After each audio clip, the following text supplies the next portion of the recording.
This customer wants his patterns, seat inserts in alligator.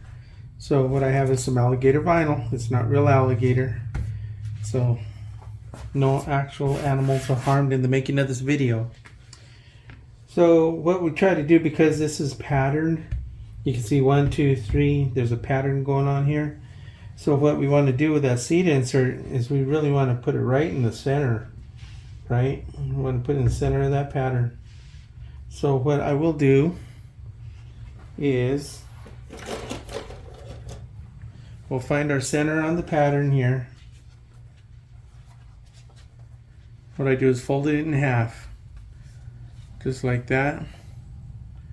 Then I mark it, and voila, that's our center.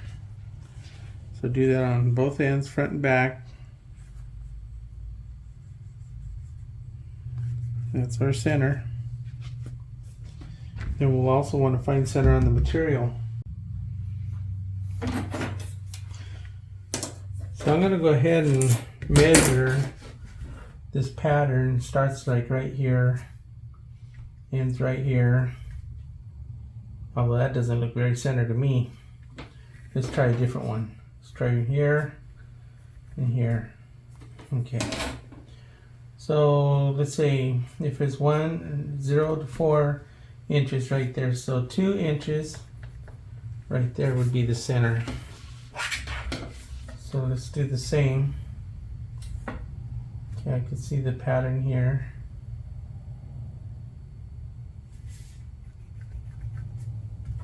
So we just found our center.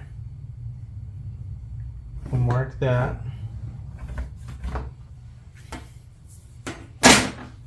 Now I'll take our pattern. So remember, I cut it with a razor blade.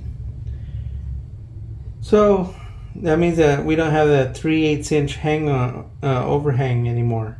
So the only thing that we got to do now is just add that 3/8 inch back in again when we're making our new pattern. You can see that it's larger. I'm marking it larger than what we have here as an actual pattern.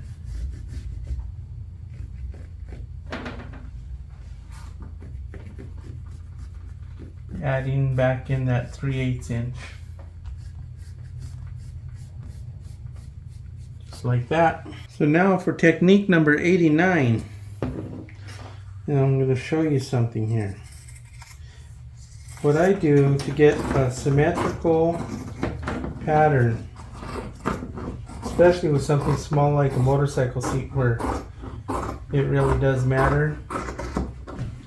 What I do when I'm cutting this out is I'll cut out half. And guess what I do? I notch the center.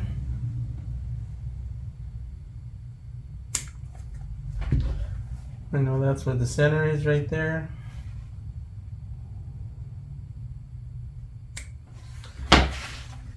Then I fold it over. And I check it. So what I'm seeing here is even when I marked it, it was a little bit off. So I can make my correction.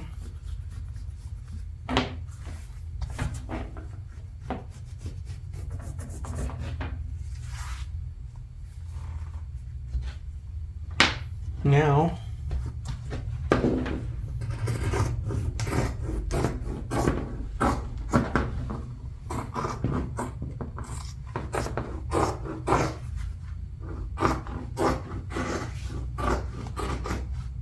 and that is my technique for a symmetrical pattern.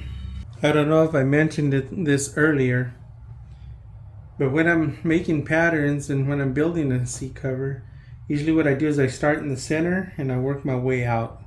So that's why you see that I did this here first. Now I'm going to go ahead and make all the patterns for all this other stuff. But even when you go to sew it together, what you usually do is you sew all the inner parts in first, and then second is you sew together all the outer parts. This is the example of how I make the pattern. depending whether or not or whether I am taking the seam apart here by the thread. So you can see that I actually put it on that line there. But here, where I cut it with a razor blade, I had to add back in that 3/8 inch.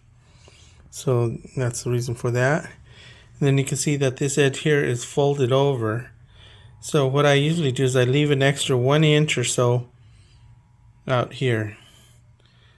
So that way I can fold that under and do that top stitch. Do you remember the marks that I made for the patterns? So on the top side, because it's black, I use a white chalk. But then on the back side, because it's white, I can't use a white chalk.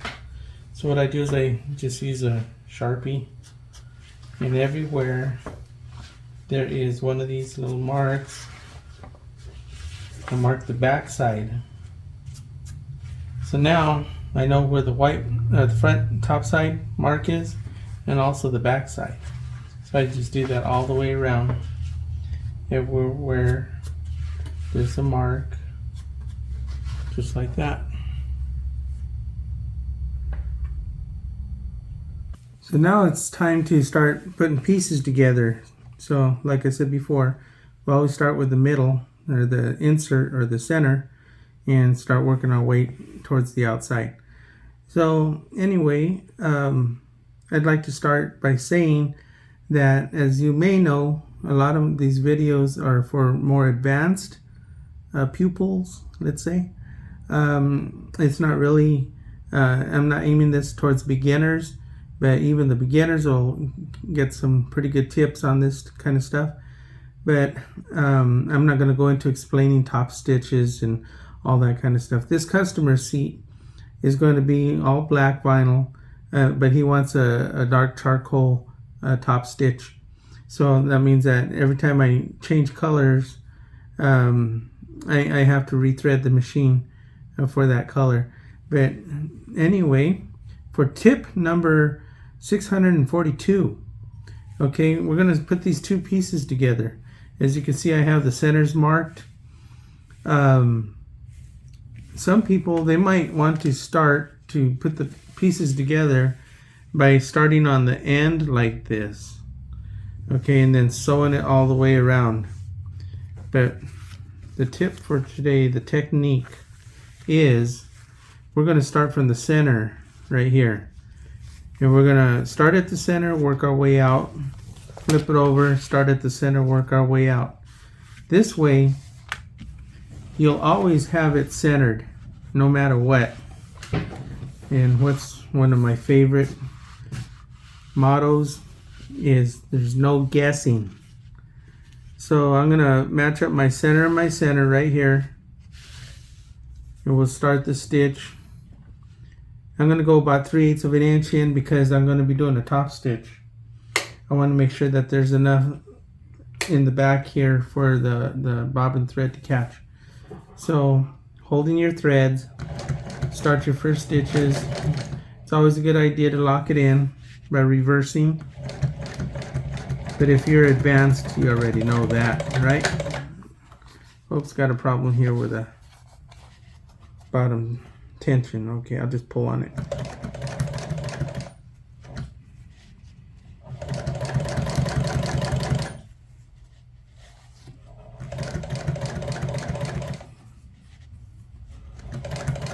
So when you want to start from the center, work your way out, it's always going to end where it's supposed to.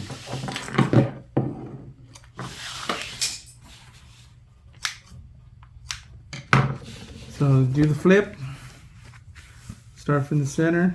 Because it's already lock stitched, it's not necessary to lock stitch it again. So what I do is I put the needle down on the top of the thread anywhere, just like that.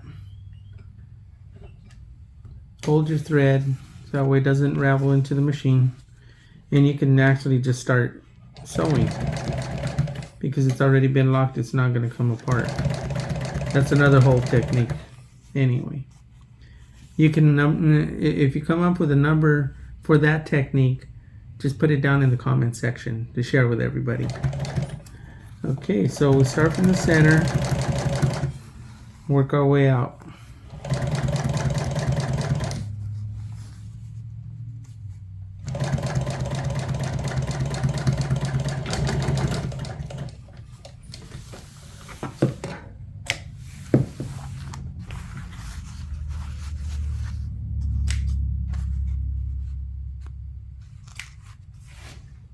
So now we have that.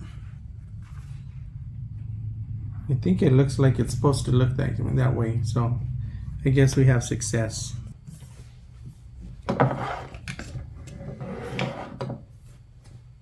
So the reason for the thread change is I'm going to be doing this top stitch here in the charcoal and going against the black vinyl.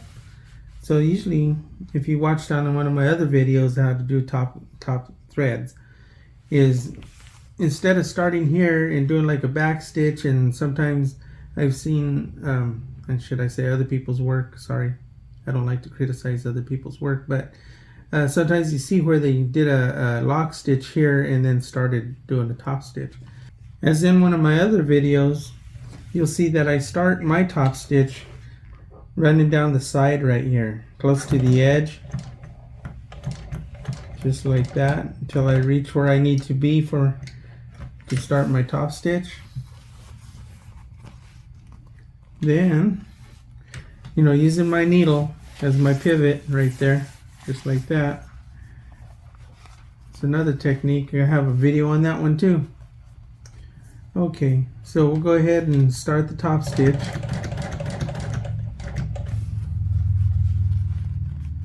All the way down.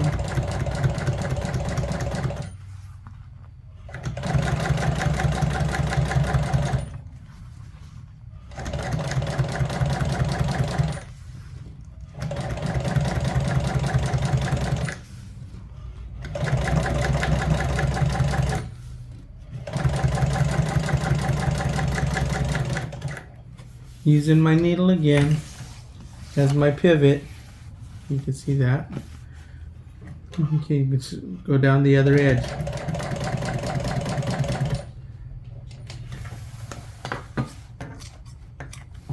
And that's how I finish it off, like that. And I try to get it close to the edge that way, so when I sew my next panel, it'll cover that thread and you won't even see it. So anyway, we got a top stitch now. So now I'm just going to continue with this seat. I'm just going to start sewing all my panels together. I'm not going to bore you guys with that. This video is going to be longer than it needs to be anyway. So I'm just going to return for the install. So when working on an item like a motorcycle seat here that has these sharp edges, what you want to do is you want to work on a soft surface here. So that way when you install the cover, you're not wearing holes through the vinyl on those sharp corners. So anyway, this particular seat here is glued. So the inner, I don't know what you would call it. Maybe you could put it in the comment section. But anyway, it's this concave area right here. It's where this seam here is. I don't know if you can see that. But it's that back seam that gets glued first. And use a good contact adhesive. Don't use the stuff that sounds like 3 men spray adhesive, because that stuff never works. Okay, so anyway, now that I have that one there glued and set in place, what we do is we just really just stretch it over, do the install like that. This seat here gets pop rivets, not staples. So the other thing that I do with the seats that take the pop rivets, because you can't really hold the seat cover in place while you're putting in a pop rivet. So what I'm going to be doing here is I'm going to be spraying some glue on the edge here, also glue on the inside of the cover here, so that way I can set it where it belongs before I start installing the pop rivets.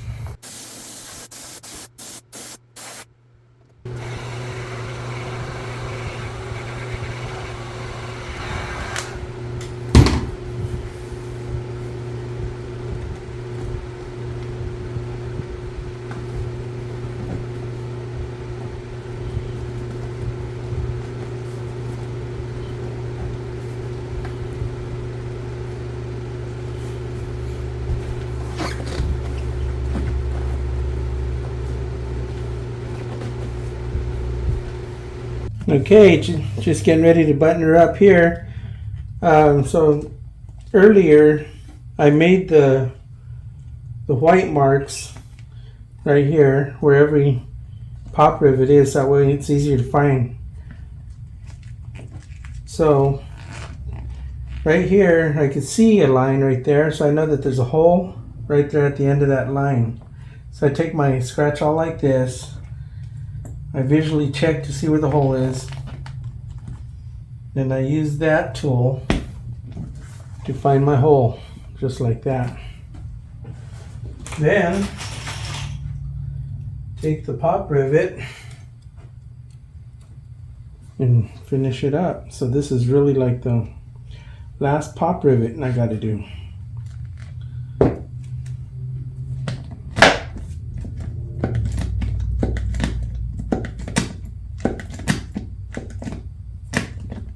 Just like that. And we're pretty much done. Just got to get her cleaned up, give the customer a call.